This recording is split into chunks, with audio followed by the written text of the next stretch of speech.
Hello दोस्तों, स्वागत है आपका हनु ग्लोबल स्टडीज के इस मंच पर। जैसे कि आपको मालूम है कि अभी हम लोग परीक्षावाणी पर काम कर रहे हैं और परीक्षावाणी का एक चैप्टर लिया हम लोगों ने, उत्तराखंड आर्थिक परिदृश्य। हमने मेन चैप्टर को उठाना स्टार्ट किया था उत्तराखंड में, जो परीक्षावाणी की बुक है। और आपका जो पेपर है अभी उत्तराखंड अपर पीसीएस का, नेक्स्ट वीक में पेपर है आपका, और बहुत इंपॉर्टेंट है जी उसके लिए परीक्षावाणी। उत्तराखंड के कम से कम 50 क्वेश्चन पूछे जाएंगे और काफी अच्छे खासे क्वेश्चन परीक्षावाणी से उठने वाले हैं। इसलिए आप लोग जो है परीक्षावाणी पर अच्छी खासी कमांड बनाकर चलना आने वाले पेपर के लिए। तो देखते हैं, हम लोग परीक्षावाणी पर जो काम कर रहे थे अध्याय नंबर 15 पर, इसमें एक क्लास ले चुके हैं और कहां तक लिया था काम देखते हैं जरा। आइए, जहां तक काम कर चुके थे हम लोग राज्य के प्रमुख कर स्रोत और कर में वाणिज्य व्यापार पढ़ चुके थे। आज स्टाम्प व निबंधन शुल्क है। आइए, स्टाम्प निबंधन शुल्क में क्या पर्सन किताब से देखकर चलना है, जो पर्सन बता रहे केवल उसी को अंडरलाइन करना, अनावश्यक चीजें सारी छोड़ देंगे। वहां से पर्सन बनने भी वाला नहीं है, आप लोग अपना टाइम खराब करोगे और याद भी नहीं रहने की इतनी सारी बातें। जो बताएंगे केवल उसे देखें। यहां पर लिखा है स्टाम्प निबंधन शुल्क, राज्य उत्पाद शुल्क, वाणिज्य कर के बाद स्टाम्प व निबंधन शुल्क राज्य कर के राजस्व का प्रमुख स्रोत है। आइए दोबारा देखो जरा।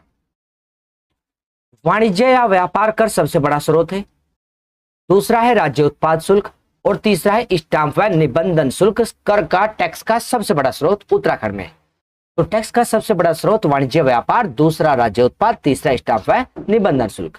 यही पढ़कर चले हम लोग कि राज्य उत्पाद शुल्क के और वाणिज्य कर के बाद स्टाम्प व निबंधन शुल्क राज्य के कर का प्रमुख स्रोत है। यह जनता से सीधे संपर्क में आने वाला तथा उन्हें सेवाएं देने वाला एक महत्वपूर्ण विभाग है। हमें इतनी बात अंडरलाइन करने की जरूरत नहीं है, बस स्टाम्प व निबंधन शुल्क उत्तराखंड में लगता है। पहले नंबर पर सबसे बड़ा वाणिज्य या व्यापार, दूसरे पर उत्पाद और तीसरे पर स्टाम्प व निबंधन शुल्क है तीसरे नंबर पर। इतना याद रखना बस। आगे चलो, प्रश्न देखो जी आगे। मनोरंजन कर क्या उत्तराखंड में लगता है या नहीं, ये बताना बस। लगता है किन सोर्स पर, देखो जरा। राज्य के सिनेमाघरों, वीडियो सिनेमाघर, cable TV, CD, library, ropeway, DTH, joint wheel और जॉय राइड, ये सारे क्या है, इन पर मनोरंजन टैक्स लगाया जाता है।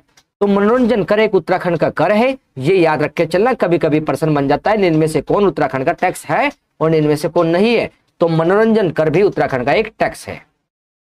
एक आबकारी कर है, इसे भी देखे जरा। संविधान के अनुच्छेद 47 के तहत मद निषेध किया गया है। और देखो, मद निषेध मतलब हम लोग देखेंगे धूम्रपान या मद निषेध किया गया है। जो शराब वगैरह है उन्हें पर प्रतिबंध लगाने की बात की है। देखो, आप टैक्स लगाने की आबकारी विभाग द्वारा शराब, भांग, गांजा, बियर पर कर वसूला जाता है।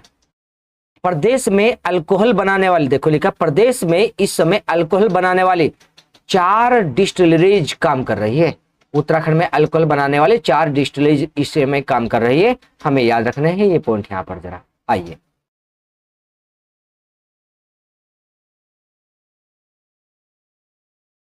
बैंकिंग व्यवस्था देखो जरा। बैंकिंग व्यवस्था में देखेंगे मार्च 2023 तक राज्य में बैंकों की कुल 2410 शाखाएं, राज्य में बैंकों की कुल 2410 शाखाएं स्थापित हो चुकी है, जिनमें से 1452 सार्वजनिक क्षेत्र के बैंकों की है, 287 क्षेत्रीय ग्रामीण बैंकों की है और 11 कोऑपरेटिव बैंकों की व शेष अन्य प्राइवेट बैंकों की शाखाएं। मतलब उत्तराखंड में बैंकिंग सेवा में 2410 शाखाएं स्थापित हो चुकी, जिनमें से सार्वजनिक क्षेत्र की कितने हैं बैंक, 1452, और क्षेत्रीय ग्रामीण बैंक कितने हैं, 287, और कोऑपरेटिव बैंक कितने हैं, 11। बहुत इंपॉर्टेंट पर्सन ये है, इससे भी ज्यादा अंडरलाइन करके चलना, पेपर में आया हुआ है, दोबारा फिर उठने के चांस बहुत ज्यादा है। आरबीआई की शाखा का कार्यालय कहां उत्तराखंड में खुला है, देहरादून में। कब खुला, 30 जून 2006 को। अंडरलाइन करके चलेंगे, उत्तराखंड में आरबीआई की शाखा का कार्यालय कहां ओपन किया गया, तो देहरादून में ओपन किया गया। और कब, 30 जून 2006 को ओपन किया गया। पॉइंट को देखो जरा आगे। गठन के पूर्व राज्य में, मतलब उत्तराखंड का गठन होने से पहले, नैनीताल अल्मोड़ा किसान ग्रामीण बैंक, अलकनंदा ग्रामीण बैंक, गंगा यमुना ग्रामीण बैंक और पिथौरागढ़ किसान ग्रामीण बैंक नाम से 4 ग्रामीण बैंक थे। मतलब उत्तराखंड का गठन होने से पहले कौन कौन से ग्रामीण बैंक बने हुए थे? नैनीताल अल्मोड़ा किसान ग्रामीण, और देखो जरा पिथौरागढ़ ग्रामीण, पिथौरागढ़ किसान ग्रामीण। मतलब समझो दो बैंक तो उत्तराखंड में जिलों के नाम पर बने, एक तो नैनीताल अल्मोड़ा और एक पिथौरागढ़ किसान ग्रामीण। और दो बैंक बने उत्तराखंड में नदियों के नाम पर, अलकनंदा ग्रामीण बैंक और गंगा यमुना ग्रामीण बैंक। ये चार बैंक थे। इन चारों बैंकों को मिलाकर के अब केवल एक ही नाम से चल रहा है जी बैंक, उत्तराखंड ग्रामीण बैंक के नाम से अब चला हुआ है। उसके बाद देखो जरा, राज्य में सहकारिता ढांचे के अंतर्गत राज्य स्तर पर उत्तराखंड राज्य सहकारी बैंक लिमिटेड का गठन किया गया। राज्य स्तर पर उत्तराखंड राज्य सहकारी बैंक लिमिटेड का गठन किया गया। और जिला स्तर पर 10 जिला सहकारी बैंक और क्षेत्रीय स्तर पर 264 बैंकों की शाखाएं, क्षेत्रीय स्तर पर 264 बैंकों की शाखाएं बनाई गई। इसके नीचे प्रारंभिक कृषि ऋण समितियां हैं। दोबारा से सुनो, उत्तराखंड में राज्य स्तर पर उत्तराखंड राज्य सहकारी बैंक, फिर उसके बाद देखेंगे जिला स्तर पर 10 जिला सहकारी बैंक, क्षेत्रीय स्तर पर 264 शाखा बैंकों का गठन किया गया। और अटल आदर्श ग्राम योजना के तहत चयनित गांव में अटल मिनी बैंक की स्थापना की गई। तो अटल मिनी बैंक बने हैं किस योजना के तहत? अटल आदर्श ग्राम योजना के तहत बने अटल मिनी बैंक। जो बातें बताई है केवल उन्हें अंडरलाइन करना, जो प्रश्न बता रहे उससे एक्स्ट्रा कुछ ना पड़े जी, पेपर के लिए अनावश्यक हो जाएगा जी। देखो जरा जी आगे,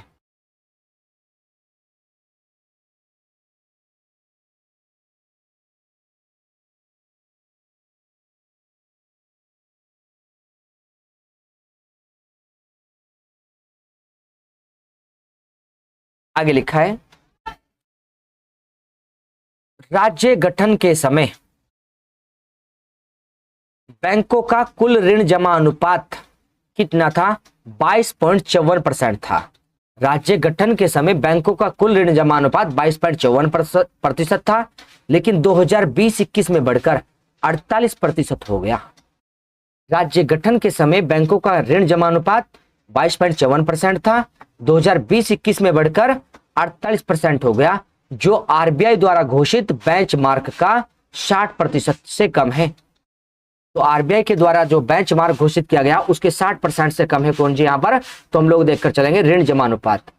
तो उत्तराखंड में देखकर चलेंगे, जब उत्तराखंड का गठन हुआ तो कुल ऋण जमा अनुपात बैंकों का 22.54% था और अब बढ़कर कितना हो चुका था 2020-21 में? 48%। और आरबीआई द्वारा घोषित बेंचमार्क का कितने से कम? 60% से कम है जी। अंडरलाइन करके चलेंगे इसे भी। कितने परसेंट मिल रहा है जी? अब 48% है जी ऋण जमा अनुपात। यहां से प्रश्न निकलेंगे जी। अब आइए जरा, राज्य औद्योगिक विकास निगम लिमिटेड, सिडकुल है जी पूरा नाम, state industrial development corporation Uttarakhand limited. पूरा नाम पढ़ रहे हैं, state industrial development corporation Uttarakhand limited. और हिंदी में नाम कहेंगे राज्य औद्योगिक विकास निगम लिमिटेड, या कहेंगे सिडकुल। सिडकुल क्या है? उत्तराखंड सरकार का एक उद्यम है जिसकी स्थापना कब हुई? 2002 में। अंडरलाइन करेंगे 2002 में जिसकी स्थापना की गई है। और सिडकुल का देखो, सिडकुल का मुख्यालय कहां? सिडकुल का मुख्यालय कहां? देहरादून में। राज्य औद्योगिक विकास निगम लिमिटेड सिडकुल की स्थापना 2002 में की गई, मुख्यालय देहरादून में बनाया गया। आगे प्रश्नों को देखो जरा, यहां पर आइए एक प्रश्न। राज्य गठन के बाद वर्ष 2006 में सूक्ष्म लघु मध्यम उद्यम विकास अधिनियम 2006 नामक कानून बना।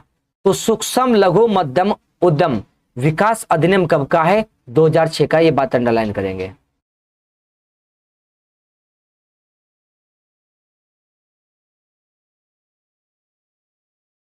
अब देखो जरा आगे, जो प्रश्न बनेंगे केवल पेपर के लिए वहां पर बात चल रही है आपकी, केवल उन्हीं को देखकर चलना।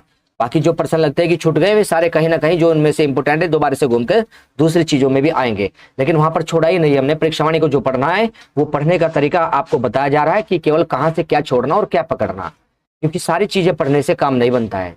मेन चीजें और रुकनी चाहिए, पेपर में जाकर वो चीज होनी चाहिए जो हमने पढ़ ली है। और आपने पढ़ तो बहुत कुछ लिया, लेकिन पेपर में जाकर के कंफ्यूज हो रहे हो कि ये भी हो सकता है, ये भी हो सकता है, वो भी हो सकता है ऑप्शन जी। तो इसलिए पढ़ना बिल्कुल सटीक है और अच्छा पढ़ना है। देखो जरा, और कई बार पढ़ के चले एक चीज को जरा।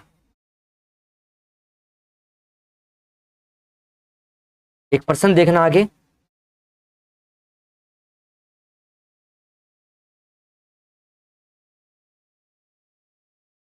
लिखा है सर्वाधिक ज्वाइंट स्टॉक कंपनी की संख्या कहां? देहरादून में है।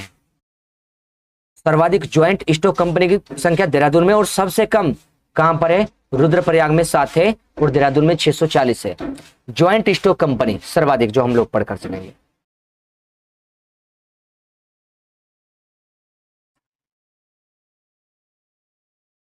अब देखें जरा,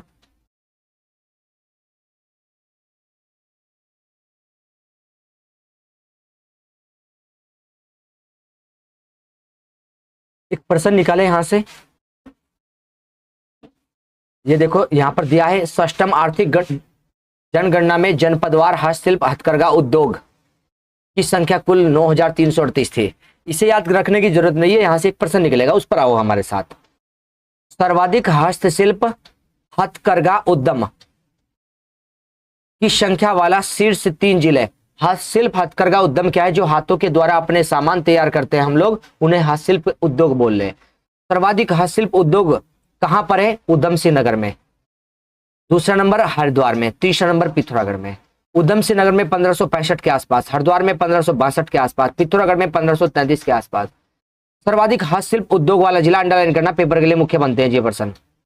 हस्तशिल्प हथकरघा उद्योग सर्वाधिक उधम सिंह नगर में, फिर हरिद्वार, फिर पिथौरागढ़। जबकि राज्य में 3 सबसे कम हथकरघा हस्तशिल्प उद्योग, नंबर 1 रुद्रप्रयाग, नंबर 2 पर टिहरी गढ़वाल, नंबर 3 पर पौड़ी गढ़वाल। हमें देखना सबसे अधिक हस्तशिल्प उद्योग कहां? उधम सिंह नगर में, और सबसे कम कहां? रुद्रप्रयाग में। याद रख के चलेंगे, 3 को याद रख लेंगे हम लोग, जो पॉइंट आपको बताइए। सर्वाधिक हस्तशिल्प उद्योग हरिद्वार, दूसरे नंबर सॉरी उधम सिंह नगर, दूसरे पर हरिद्वार, तीसरे पर पिथौरागढ़। सबसे कम रुद्रप्रयाग में, दूसरा टिहरी में, और तीसरा पौड़ी गढ़वाल में, सबसे कम में। आइए कुछ औद्योगिक नीति है, उन पर बात करते हैं। आप लोग देखना, मेगा टेक्सटाइल पार्क पॉलिसी नीति कब की है? मेगा टेक्सटाइल पार्क नीति कब आई थी? 2014 में आई थी। मेगा फूड पार्क प्रोत्साहन नीति कब की? 2015 की। फूड पार्क वाली, टेक्सटाइल वाली 14 की, फूड पार्क वाली 15 की। और मेगा औद्योगिक निवेश वाली, ये भी 15 की। औद्योगिक निवेश और मेगा फूड दोनों 15। और सूक्ष्म लघु मध्यम उद्योग की जो नीति आई है दोबारा, वो 2015 में। अधिनियम कब बना था इसका? 2006 में बना था। सूक्ष्म लघु मध्यम उद्योग अधिनियम पीछे पड़ा है 2006 का, नीति बनी 2015 की। 2018 में देखो, वृद्ध औद्योगिक पूंजी निवेश रोजगार प्रोत्साहन नीति। दूसरी कौन सी है? आरोमा पार्क नीति इंपोर्टेंट है 2018। पर्यटन नीति 2018, इलेक्ट्रॉनिक वाहन पुनर्निर्माण नीति 2018, और 2018 में स्टार्टअप नीति 2018। आरोमा पार्क, पर्यटन, इलेक्ट्रिक वाहन और स्टार्टअप नीति 2018 की है। सूक्ष्म लघु मध्यम 2015, मेगा औद्योगिक निवेश निधि 2015, और साथ में पढ़कर चलते हैं मेगा फूड पार्क भी 2015 की है। पॉइंट हो गई जी। देखिए जरा आगे, ध्यान देंगे आगे।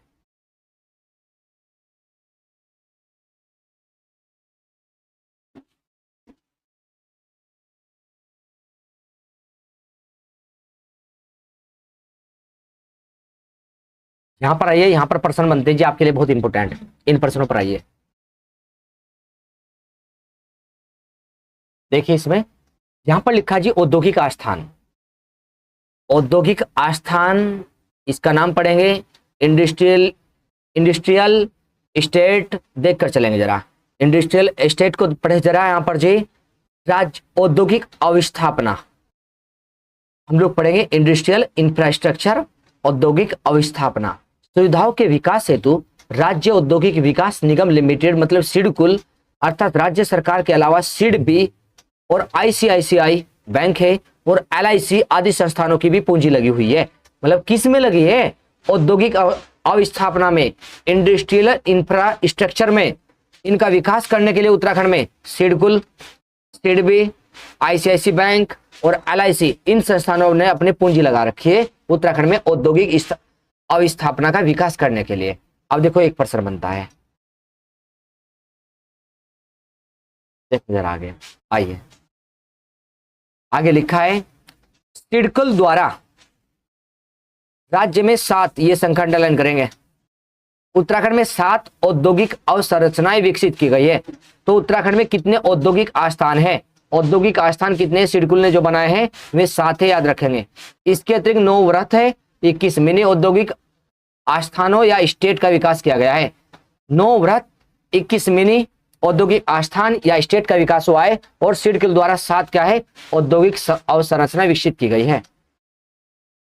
औद्योगिक आस्थानों की स्थिति 2021-22 में देखो, औद्योगिक आस्थान या स्टेट की स्थिति देखो जरा। यहां पर क्या पढ़ना हमें, ये जो इधर संख्या लिखी है ये छोड़ दो यहां पर जी, इनमें से क्या पढ़ना होगा, सारी बातें नहीं पढ़नी, वो बता देंगे क्या पढ़नी जी, बस उतनी बात आपको बता देंगे। चलिए जी, यहाँ पर आपको बता देते हैं कैसे करोगे काम, एक बार आइए जरा हम लोग दिखाते हैं। आइए पहले तो ये याद करो कि जो औद्योगिक आस्थान है ये कितने हैं उत्तराखंड में, 1 2 3 4 5 6 7 जो सिडकुल के द्वारा स्थापित है। एकीकृत औद्योगिक आस्थान हरिद्वार में, एकीकृत औद्योगिक आस्थान पंतनगर में भी है, और देखो फार्मास्यूटिकल एक कहाँ है, सालाकोई देहरादून में है। सिगड्डी ग्रोथ सेंटर कहाँ, सिगड्डी ग्रोथ सेंटर कोटद्वार पौड़ी गढ़वाल में है। IT पार्क शास्त्रधारा देहरादून में है। IIE फेज 2 सितारगंज में है, सितारगंज में मिलेगा। एकीकृत औद्योगिक आस्थान फेज 2 कहाँ है, सितारगंज में। और देखो एकीकृत औद्योगिक आस्थान फेज 2 सितारगंज में, और एक काशीपुर में पढ़ेंगे हम यहाँ पर जी। तो देखो एकीकृत औद्योगिक आस्थान में सर्वाधिक संख्या देखो किसकी है, इकाइयों की संख्या देखो जरा 715। सर्वाधिक संख्या किसकी है एकीकृत औद्योगिक आस्थान में, हरिद्वार के पास सर्वाधिक एकीकृत औद्योगिक आस्थान है। और सर्वाधिक प्रस्तावित रोजगार देखो, प्रस्तावित जो रोजगार है 74,693, 74 यहां पर देखकर चलेंगे हम लोग, 74,693 ये रोजगार है यहाँ पर जरा हरिद्वार में। एक प्रश्न बन गया कि सर्वाधिक एकीकृत इकाई कौन से आस्थान की है, हमने कहा हरिद्वार की है, और सर्वाधिक रोजगार किसके पास, हरिद्वार के पास। तो दोनों पॉइंटों को अंडरलाइन कर देंगे। पहले तो याद रखेंगे एकीकृत औद्योगिक आस्थान कहाँ है कहाँ नहीं है, और कितने हैं, 7 है, सिडकुल के द्वारा स्थापित है। हरिद्वार में है, पंतनगर में है, फार्मास्यूटिकल सैलेकोई कहाँ है, देहरादून में। सिगड्डी ग्रोथ सेंटर कोटद्वार में। IT पार्क कहाँ है, देहरादून में। और देखो एक फेज 2 कहाँ है, सितारगंज में, और एक कहाँ मिलेगा, काशीपुर में, एकीकृत औद्योगिक आस्थान।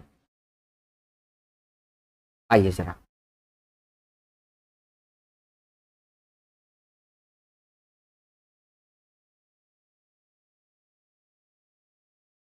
चले उन्हीं में एक पॉइंट आपको बता देते हैं। और क्षेत्रफल में सबसे बड़ा कौन सा है, क्षेत्रफल में सबसे बड़ा पंतनगर है, लिख लेना इसे जरा। सबसे बड़ा है जी क्षेत्रफल में पंतनगर वाला एकीकृत औद्योगिक आस्थान सबसे बड़ा। सबसे छोटा कौन मिलेगा, सैलाकुई वाला। ये कौन सा जी, छोटा है। क्षेत्रफल में छोटा कौन सा है, सैलाकुई है, और बड़ा कौन सा है, पंतनगर वाला। रोजगार इकाइयों की संख्या हरिद्वार में है, और रोजगार भी दे रहा है कौन, हरिद्वार वाला। अंडरलाइन करके चलेंगे। एक पॉइंट देखें जरा, सैलाकुई देहरादून और हरिद्वार में अधिकतर दवा और जड़ी बूटी संबंधी उद्योग स्थापित किए गए। अंडरलाइन करके चलना। अधिकतर दवा और जड़ी बूटी उद्योग कहां स्थापित किए गए हैं, अधिकतर दवा और जड़ी बूटी उद्योग हम लोग कहेंगे सैलाकुई देहरादून में। अधिकतर हम लोग देखकर चलेंगे, अधिकतर दवा और जड़ी बूटी उद्योग कहां पर स्थापित किए हुए, सैलाकुई देहरादून, और कहां पर, हरिद्वार में है। तो जड़ी बूटी उद्योग के लिए कौन सा, सैलाकुई देहरादून, और कौन सा जी, हरिद्वार में। सबसे ज्यादा कहां पर है, हरिद्वार में है। ज्यादा नंबर 1 पर कौन है, हरिद्वार। नंबर 2 पर कौन है जड़ी बूटी के लिए, सैलाकुई देहरादून। और इलेक्ट्रॉनिक उद्योगों के लिए कौन है, देहरादून में IT पार्क। इलेक्ट्रॉनिक उद्योगों के लिए IT पार्क की स्थापना की गई है। इलेक्ट्रॉनिक उद्योगों के लिए देहरादून में IT पार्क बना। तो इलेक्ट्रॉनिक उद्योग के लिए IT पार्क देहरादून का है। पढ़ाना पीछे देखो, ये ध्यान दो जरा, ये रहा एकीकृत औद्योगिक आस्थान IT पार्क। इलेक्ट्रॉनिक उद्योग के लिए कौन सा है, IT पार्क। देखो जरा, इसी के साथ में सगंध उद्योगों के लिए कौन सा है, काशीपुर का एरोमा पार्क। काशीपुर में एरोमा पार्क की स्थापना सगंध उद्योगों के लिए। और देखो महिला उद्यमियों के लिए सिडकुल व सितारगंज फेज 2 स्टेट में सुविधा दी गई है। सितारगंज फेज 2 में सुविधा मिल रही है महिला उद्यमियों के लिए। लिखा है देखो आगे कुछ और, राज्य के पहले मेगा फूड पार्क का नाम है Patanjali food park. Patanjali food एवं हर्बल पार्क कहां पर है? हरिद्वार में है। स्थापना 25 फरवरी 2009 को हरिद्वार के पदार्था गांव में हुई है। राज्य का पहला मेगा फूड पार्क, पहला फूड पार्क, सॉरी यहां पर ध्यान देंगे, उत्तराखंड का पहला फूड पार्क कौन सा है? पदार्था हरिद्वार में पतंजलि फूड एवं हर्बल पार्क, स्थापना 25 फरवरी 2009। और विश्व का सबसे बड़ा व अनोखा फूड पार्क है ये। यह क्या है? यह विश्व का कौन सा? पतंजलि वाला विश्व का सबसे बड़ा फूड पार्क है। कई राज्यों के किसानों के उत्पादों का उपयोग यहां पर होता है। राज्य का दूसरा फूड पार्क कौन सा बना? वो है महुआ खेड़ा। दूसरा फूड पार्क महुआ खेड़ा कहां? काशीपुर में है। महुआ खेड़ा काशीपुर में, अंडरलाइन करके चलेंगे, काशीपुर उधम सिंह नगर में दूसरा फूड पार्क बना है। एक बार देख लेना इसे जरा, 2011 का है शायद। महुआ फूड पार्क कब का है? 2011 का है। हम लोग देखकर चलेंगे यहाँ पर जी, महुआ खेड़ा फूड पार्क एक बार चेक कर लेना आप लोग ध्यान से, ठीक है।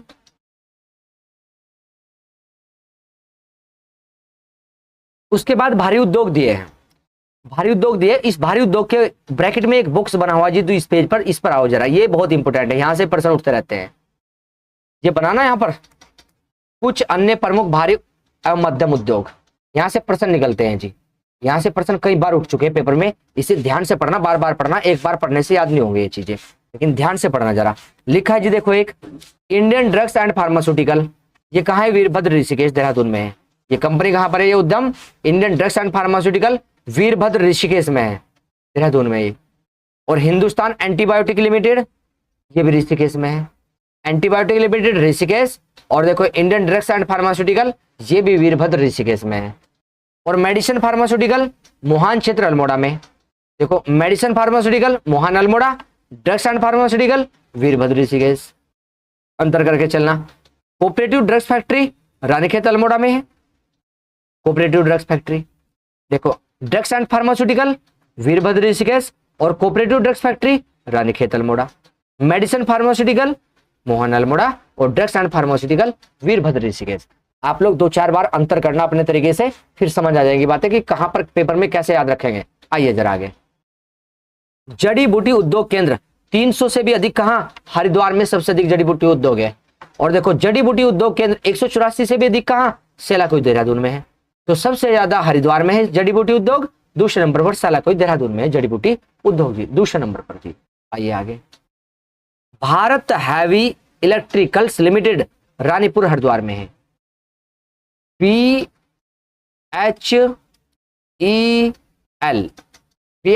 भेल, भारत हैवी इलेक्ट्रिकल लिमिटेड कहां है? रानीपुर हरिद्वार में। और हिंदुस्तान मशीन टूल्स रानीबाग नैनीताल में, पेपर में आ रखे प्रश्न जी।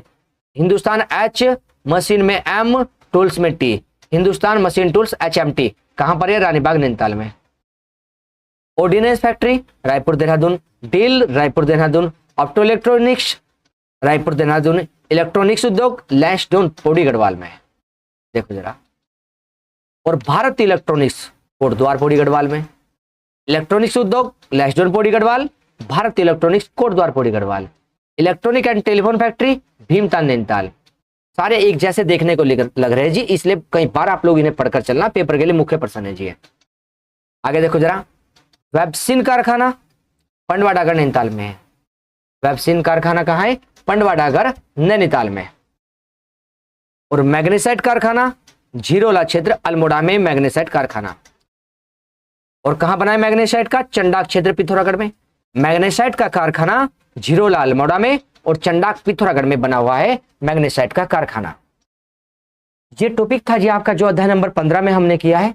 इसकी एक और क्लास लेंगे जिसमें ये समाप्त हो जाएगा टॉपिक। मेन पार्ट है इसमें से हम लोग कर चुके हैं, बाकी जो बची चीजें हैं जो इंपोर्टेंट और भी है वे निकाल कर इसमें दे देंगे आपको, जो इंपोर्टेंट बची है। यहाँ से प्रश्न आते रहते हैं और आया भी था अभी पेपर में जी, आया भी था अभी पेपर में, इसलिए ध्यान से करके चलना। सिर्फ हथकरघा वाला आ रखा जी प्रश्न जी, ध्यान से रिवाइज करिए आप लोग इस चैप्टर को, पेपर के लिए इंपोर्टेंट पड़ेगा। ये एक क्लास में समाप्त हो जाएगा। ये हिमाद्री ब्रांड का भी आया इस चैप्टर से अभी पेपर में, जो आबकारी का पेपर हुआ अभी आया जी दरोगा में। और ये हाथ शिल्प कला से भी प्रश्न उठकर आया यहाँ से जी, तो दोनों प्रश्न यहीं से निकल कर चले जी अभी, इसलिए ध्यान से पढ़कर चलना चैप्टर को जरा। तो ध्यान रखिए अपना और अच्छे से रिवाइज करिए चीजों को, और बिना किसी डर के रिवाइज करिए चीजों को। बहुत से बच्चों के सामने डर आ जाता है कि डर लग रहा है कि पेपर सामने आ लिया और वे होपलेक्स हो जाते हैं, और डर के कारण वे अपने प्रश्नों को गलत करते हैं जी। इसलिए डर को बाहर निकालिए और अच्छे से अपने कर्म पर लगे रहिए जरा।